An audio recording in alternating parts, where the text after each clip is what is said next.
Hello friends, स्वागत है आपका एक बार फिर से क्रिप्टो गेम जेम्स में। और आज हम एक छोटा सा वीडियो लेके आए हैं वेब थ्री के बारे में। वेब थ्री जो है बहुत ही कॉमन टॉपिक हो गया है आजकल, बहुत जगह सुनने को मिल रहा है, हर जगह आपको देखने को मिलेगा। लेकिन ये एग्जैक्टली है क्या और इसके क्या प्रोज हैं, क्या कौन से हैं, इसकी हम बात करेंगे। तो एक छोटा सा वीडियो इसके बारे में। लेकिन इस वीडियो को आगे बढ़ने से पहले आप चैनल को सब्सक्राइब कर लीजिए, नोटिफिकेशन बेल के आइकन को दबा दीजिए और इस वीडियो को लाइक एंड शेयर करिए और लोगों के साथ भी। तो इस वीडियो के एंड में एक सवाल मैं आपसे पूछूंगा, आपका उसका जवाब मुझे दीजिएगा। तो आइए शुरू करते हैं कि क्या है वेब थ्री। तो वेब थ्री के बारे में बताने से पहले मैं बताना चाहूँगा वेब वन क्या था और वेब वन में क्या क्या होता था, वेब टू क्या था, वेब थ्री क्या है, उसके बाद हम बात करेंगे। तो ये इसकी कोई स्पेसिफिक डेफिनेशन नहीं है, कोई एक टाइम नहीं है, एक हम ये नहीं कह सकते हैं कि इस समय ये शुरू हो गया था और दूसरा ख़त्म हो गया था। बहुत सा टाइम था जब टेक्नोलॉजीज़ डेवलप हो रही थी, टेक्नोलॉजीज़ डेवलप हो रही हैं अभी वेब थ्री के टाइम पे। तो बहुत सा पार्ट है जहाँ पे वेब वन से वेब टू जो है एक ही टाइम पे था और वेब टू के बाद वेब थ्री वाला जो पार्ट है वो एक ही टाइम पे था। तो मोटा मोटा जो है वेब वन का पार्ट माना जाता है 1996 से 2004 तक। और जहाँ पे आपके पास जो वेबसाइट्स होती थी वो नॉर्मल HTML वेबसाइट्स होती थी, वहाँ पे कोई इंटरेक्शन नहीं हो पाता था और जो वो थी वो बहुत ही कम बैंडविड्थ पे काम करती थी। आप सिंपल एक वेब पेजेस बना लेते थे। उसके बाद ईमेल्स का ज़माना आया, ईमेल्स वहाँ पे आप क्रिएट कर लेते हैं, हॉटमेल, याहू मेल, ये बहुत कॉमन सी ईमेल्स होती थी। फोरम्स थे जहाँ पे थोड़े बहुत डिस्कशन हो पाते थे, लेकिन फिर भी बहुत ज़्यादा यूज़र जनरेटेड कंटेंट नहीं था। और चैट्स थी, याहू मैसेंजर काफ़ी फेमस चैट मैसेंजर था उस टाइम पे जो चलता था। लेकिन जो देखा जाए तो सिर्फ एक स्टैटिक सी कुछ साइट्स थी जहाँ पे आप लोग पढ़ने के लिए जाते थे खाली। तो ये वेब वन का टाइम था, इस तरीके से वहाँ पे साइट्स होती थी। इसके बाद आया वेब टू का टाइम, जो कि 2004 से 2016 के आसपास हम मान सकते हैं। वेब टू के अभी भी जो वेबसाइट्स हैं और प्रोजेक्ट्स हैं अभी भी चल रहे हैं, तो ऐसा नहीं है कि 2016 में वेब टू ख़त्म हो गया, अभी भी हैं उसमें। लेकिन 2016 के बाद से हम मानते हैं कि वेब थ्री का एक टाइम आया और वेब और इंटरनेट की जो दुनिया है वो वेब टू से मूव करी वेब थ्री की तरफ।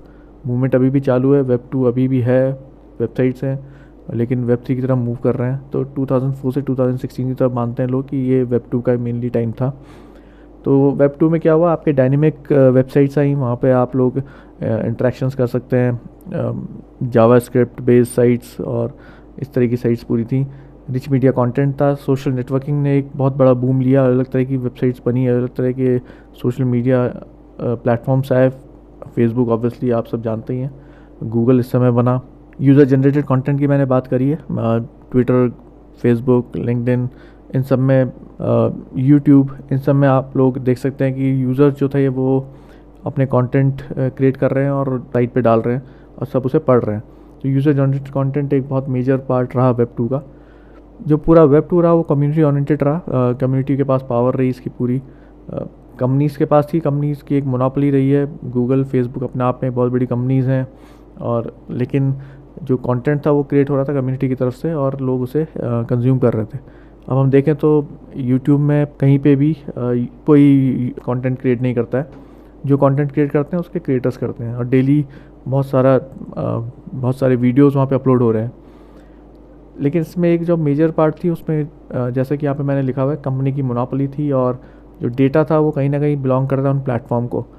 अब वहाँ पे प्राइवेसी पॉलिसीज़ भी होती हैं, डेटा शेयरिंग पॉलिसीज़ होती हैं, लेकिन अगर हम अपलोड कर रहे हैं तो कहीं ना कहीं हम अपना डेटा उनके साथ शेयर कर रहे हैं और डेटा हमारे पास पावर नहीं रह जाती उस डेटा पे शेयरिंग में, और जो डेटा है वो उन प्लेटफॉर्म को बिलोंग करता है।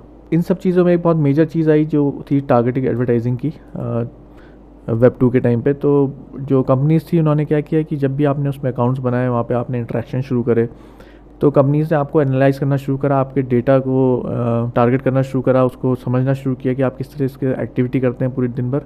और जो उस समय एक मार्केटिंग एडवर्टाइजिंग था वो काफ़ी बड़े लेवल पे गया, जैसे कि हम गूगल एड्स में और फेसबुक एड्स में देखते हैं, आपके पास टारगेटेड एड्स जनरेट करे जाने लगे जो भी आपको पसंद है चीज़ें। इसमें कई बार प्राइवेसी का भी खतरा रहा, कई ऐसी चीज़ें हैं जो कि आपने थोड़ी देर के लिए देखी और इन प्लेटफॉर्म्स को पता चल गया, एनालाइज कर लिया उन्होंने कि आपको क्या चीज़ पसंद है और उससे रिलेटेड आपके पास एड्स आने लगे। तो जो वेबसाइट्स आप विज़िट करते थे, जो आप इंटरेक्शन करते थे अपने फ्रेंड्स के साथ, के अकॉर्डिंग एडवर्टाइजमेंट्स होते थे।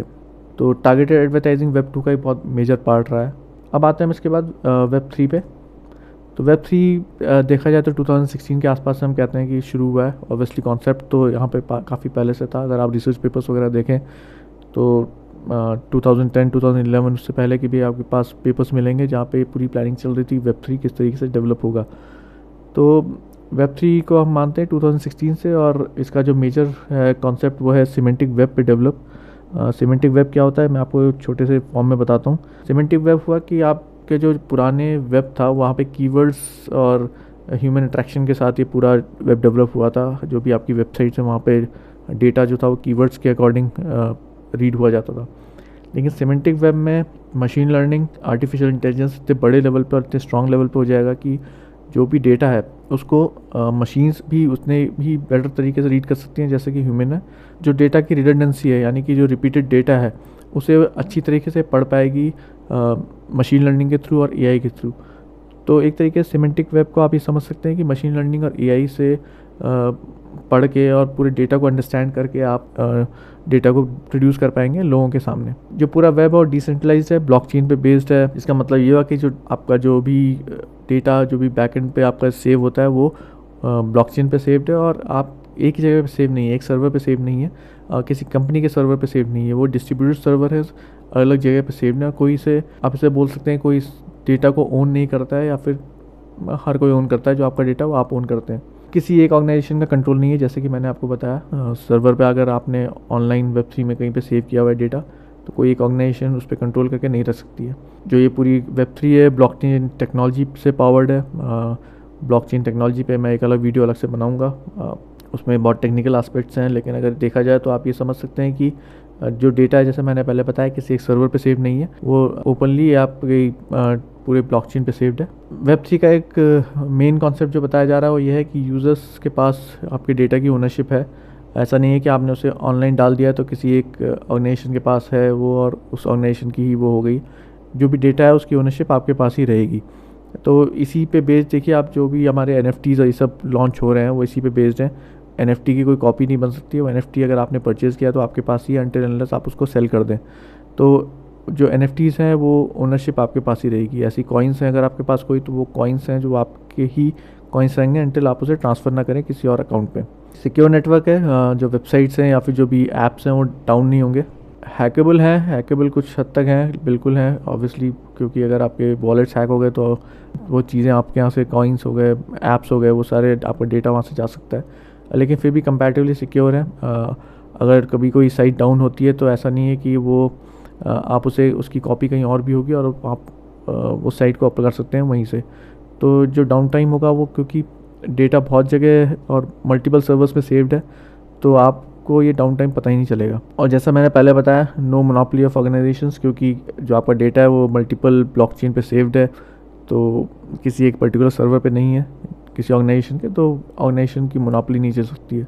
तो इससे ये भी पता चलता है कि अभी जैसे आप देखें कि पर्टिकुलर जगहों पर कुछ फेसबुक गूगल जैसी कंपनीज़ की मोनोपोली थी और वो किसी और को अपने कॉम्पिटिटर्स को आगे आने ही नहीं देते थे। तो यहाँ पे आपको देखने को मिलेगा कि बहुत सारी कंपनीज़ ग्रो करेंगी सिमिलर स्टाइल की, और यूज़र्स जो है वो ईजिली इंटरेक्ट कर पाएंगे। हो सकता है कि आप एक प्लेटफॉर्म पे हैं, आप दूसरे प्लेटफॉर्म पे भी इंटरेक्ट कर पाएंगे क्योंकि जो डेटा है वो ब्लॉकचेन पे है।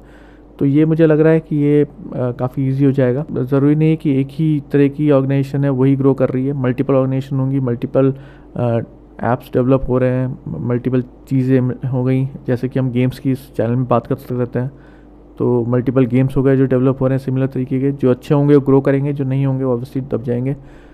इसमें एक बहुत बड़ा कॉन्सेप्ट है वो है डाओ का, उसके लिए भी मैं एक अलग से वीडियो बनाऊंगा।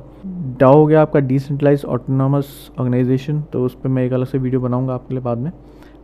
तो इसमें मेनली ये है कि आपके पास यूज़र्स के पास भी पावर होगी कि किस तरीके से जो ऑर्गेनाइजेशन है वो काम कर रही है और किस तरीके के डिसीजंस वो सब ले रही है। तो ये भी एक वेब3 का एक मेजर पार्ट है जो डाओ है।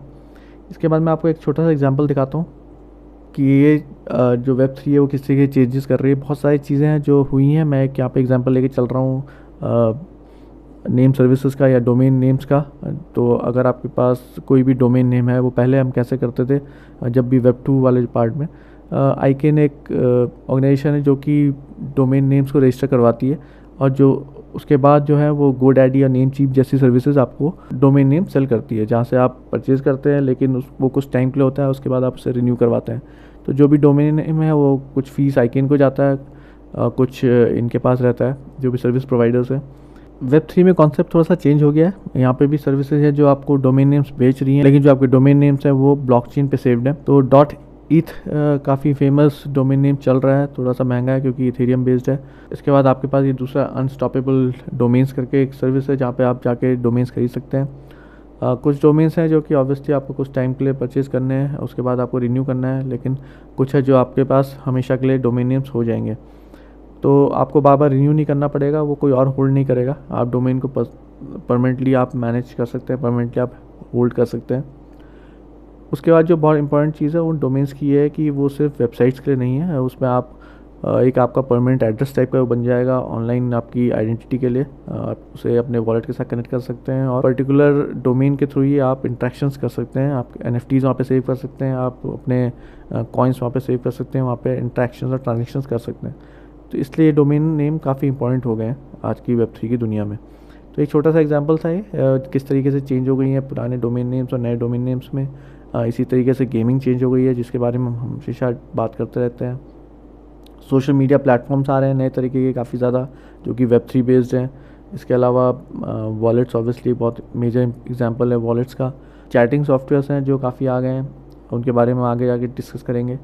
तो ये सारी चीज़ें एक ब्रीफ एग्जांपल है कि वेब 2 से वेब 3 किस तरीके से चेंज हो रहा है। बहुत मेजर चेंज है, बहुत जो आपके पावर है वो काफ़ी ज़्यादा यूज़र सेंट्रिक हो गई है पावर, और यूज़र ही पूरी ऑर्गेनाइजेशन को जिस तरीके से मैंने बताया मैनेज कर सकते हैं। तो जैसे कि आपने पढ़ा होगा कई गवर्नेंस टोकन्स वगैरह होते हैं, वो हेल्प करते हैं उस DAO में गवर्नेंस करने के लिए। तो जितने भी टोकन्स आप होल्ड कर रहे हैं उतनी ही वोटिंग पावर आपके पास होगी उस ऑर्गेनाइजेशन को मूव कराने के लिए। तो कुछ लोगों से पावर मूव होकर मल्टीपल और यूज़र लेवल पे आ गई है। इस तरीके से ये वेब3 की पावर को देखा जा रहा है, और आगे हम और भी अपडेट के लिए वीडियोस बनाते रहेंगे। अगर ये वीडियो आपको पसंद आया तो आप इसको लाइक एंड शेयर करिए, चैनल को सब्सक्राइब करिए। और जाने से पहले मैं एक सवाल आपसे पूछना चाहूँगा कि ये तो मैंने आपको बहुत सारे प्रोज बताए, जो एक सवाल है जिसका जवाब मुझे आप नीचे डिस्क्रिप्शन में दीजिएगा।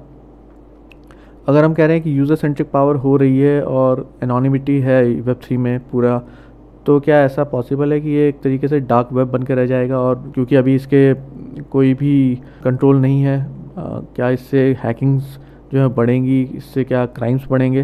तो क्या वेब3 रियली उतना पावरफुल बन पाएगा, या कुछ गलत लोग इसका गलत फ़ायदा उठा सकते हैं? जो भी आपके विचार हैं आप डिस्क्रिप्शन बॉक्स में लिखिए, हमें बताइए कि आपको क्या लगता है वेब3 किस तरफ मूव कर रहा है, कि सही तरफ जा रहा है या गलत जगह जा सकता है।